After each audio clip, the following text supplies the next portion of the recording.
Okay, so for the first one, guys, we're going to take f of 3, which means if we have f of x, we're going to put a 3 in everywhere there's an x. So if you recopy the problem, you'll have negative 4 times 3 plus 5. Make sure you carry down f of 3. A lot of you guys just drop the f in the parentheses and put 3 there. Yes. So you have negative 12 plus 5. So if we simplify, we get the function when x is 3 is equal to negative 5. So that goes in this line. Now we want to do f of negative 1. That's the second part of the problem. So we have f of negative 1, or the function when x is negative 1. Rewrite it, negative 4 times negative 1 plus 5. So if we simplify that, we get negative 4 times negative 1 will give us a positive 4 plus 5. So f of negative 1 equals 9.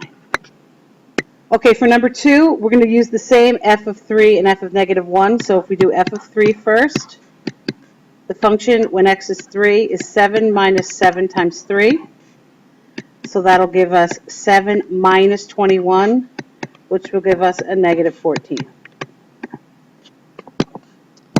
And once we do f of negative 1, plug that in. Oops.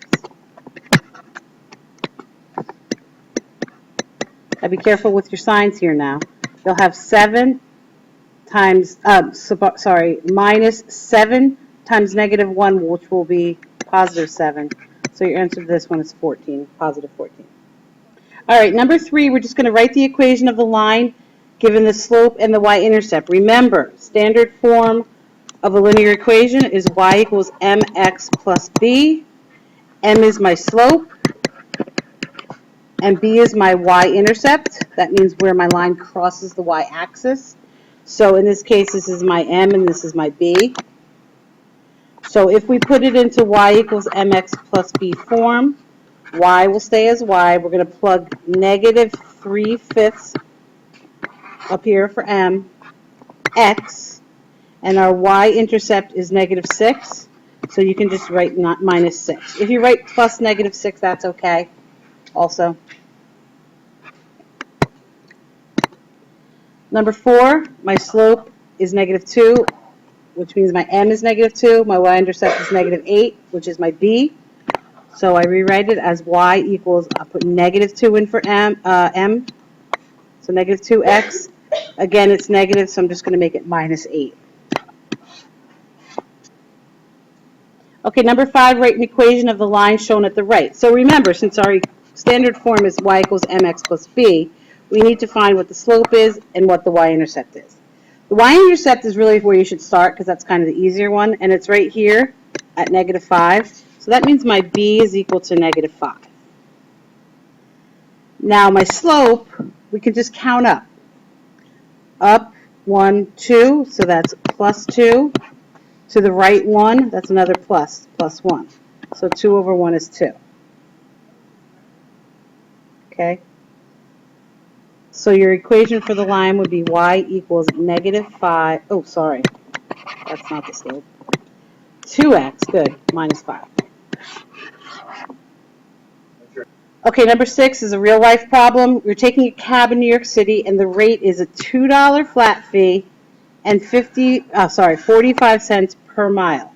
Write an equation, so that's what we ultimately need, an equation that gives you the total cost as a function of the number of miles. Total cost is usually our y, that's what we're trying to find out. And then what's going to change here, my cost per mile or my flat fee? The cost per mile. So the part that changes is going to be my slope. It's going to change by 45 cents each time. Each time we go the mile, the number of miles we don't know yet. And then plus that $2 that we're paying anyway. Regardless of how far we go, the second you get in the cab, if you ever notice, they push a button and there's a dollar amount that comes up. That's it, right? Okay, so for the second half of this, you're going to find out, this is a little tricky. If you only have $10, now remember, X was miles, okay? So we're not going to solve for X in this case, we're going to solve for Y. No, sorry, take that back. We're going to solve for X. We have the Y, we have the total cost. Our y is $10. We have $10. We want to know how many miles we can go. So we're going to have 0.45x plus $2. And now we're just going to solve this just like a regular old algebra problem. We're going to subtract $2 from both sides. So we'll end up with $8 equals 0.45x. Be careful that you make this 0.45x and not 45, because it's 45 cents. You can't have 45 and then 2 for the $2. You have to make sure 45 cents is written as 0.45. Okay, so we're going to divide both sides. We're going to divide both sides by 0.45, not by 8. And we get x equals 17.777, and so on. The question is asking how far can you go to the nearest mile? Nearest mile. Now, we'll say 18 miles. Okay, now we need to write an equation of the line that passes through the given points and then graph it below. So when we have 2 points, we can label those 2 points x1, y1, and x2, y2. Now remember, when we're graphing or writing the equation of a line, we need to know m and b, or slope and y-intercept. To find the slope, anybody remember the equation for slope? y2 minus y1 over x2 minus x1. Good. So we're going to plug in our values. Y2 is negative 2, y1 is 0, over x2, which is 0, and x1 is negative 1. So remember, it's minus a negative 1. So that will give us negative 2 over, this is positive 1. So our slope is negative 2. First bit of information we need. Second thing we need to do is solve for b. Okay? So we're going to pick one of our points. I usually pick the one that's easy to work with. I'm going to pick the negative 1, 0.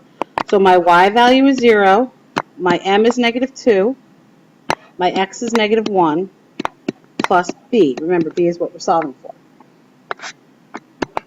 So once we clean this up a little bit, we get 0 equals 2 plus b, and we subtract 2 from both sides, and we get b as negative 2. So now we can just rewrite that in an equation just like we were doing up until now. Y equals slope of negative 2. This is nice because they're both the same. The slope and the y-intercept are both negative 2. So now we need to graph that. We start at negative 2. That's our y-intercept, our b. We start with this one. We sort of work right to left. And y is negative 2 minus 2? Yes. Our slope is negative 2, so we're going to get it down 2 to the right 1. Down 2 to the right 1. Remember, lines with negative slopes go down from left to right. So this line, excuse me for it not being the straightest thing in the world, but this line will look something like this. It will go through at negative 2. Number 8, we're going to write the equation of line. We're given the slope already, and it's 3, so m equals 3. And a line that passes through the point negative 5, negative 6. So we're basically given, I'm going to rewrite it over here, an x and a y. So when we have the equation y equals mx plus b, we know y, because that's over here, right? M we're given right here, and x is given right here. So we're just going to solve for the b. So y is negative 6. Everybody see where I got that from? The point that we were given, equals my slope of 3, my x value of negative 5, plus b. So now, I clean it up a little bit. Negative 6 equals negative 15 plus b. I'm going to add 15 to both sides. So I'm going to get 9 as the answer for my b. And remember, we're given m already. So now we can rewrite this equation as y equals 3x plus 9. Okay, my slope of 3, I was already given. I didn't have to find that first. And my 9, I solved by using my m and my x and y from the point that's on the line. Okay, so my y-intercept is 9. Now we start with that. It's up here. And my slope of 3. Now this is a little tricky because if we go up 3 and to the right 1, we're sort of off our graph. So in this case, we can go down 3. That's negative. And then if we go to the left, that's also negative. So that negative 3 over negative 1 will give us a positive 3 slope also. Going down 3. Down 3 to the left. Down 3 is negative, to the left 1 is negative. I know that's a little tricky, 1, 2, 3. I'll try not to give you one like this on a quiz. Where are we going? To the 6 and then down. Yeah, it's down to the 6 and over. So then we go down 1, 2, 3, and over 1. Now, if I worked backwards, look at this one I just plotted. If I go up 1, 2, 3, and to the right 1. Okay? Normally, that's the best way to do it, but since this one kind of was going off the graph, we have to sort of go the other direction just to get the points drawn. Like I said, I'll try not to make it that tricky for you guys. Okay, this one is very similar to number 7. It's just written in a different form. Remember, we usually see this as f of x. So that means if we were to rewrite these as ordered pairs, they'd be negative 3, 8, and 3, 6. And now we have a problem that looks just like number 7. We want to find the slope. This is our x1, y1, x2, y2. So we're going to take y2, which is 6, minus y1, which is 8, over x2, which is 3, minus x1, which is negative 3. When we simplify that, we get negative 2 on the top and positive 6 on the bottom. And that will simplify to negative 1/3. That is my slope. Don't get scared with fractions because sometimes they just multiply out to whole numbers and then the fraction is gone. So now we want to find our b value. So if we use y equals mx plus b, we'll use one of these points. I'm going to use this one just because it doesn't have a negative in it, make life a little easier. 6 equals my slope of negative 1/3 times 3 plus b. 6 equals, what's 1/3 times 3? Negative 1, negative 1/3, because that would give us 3 over 3 or 1. So we have negative 1 plus b. If I add my 1 to both sides, I get b is 7. Okay, so now I can rewrite my equation. Y equals negative 1/3 x, plus 7.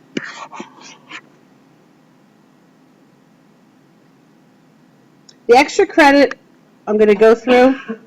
If you don't understand, make sure you ask questions, but this is extra credit. So if you get this, that's great.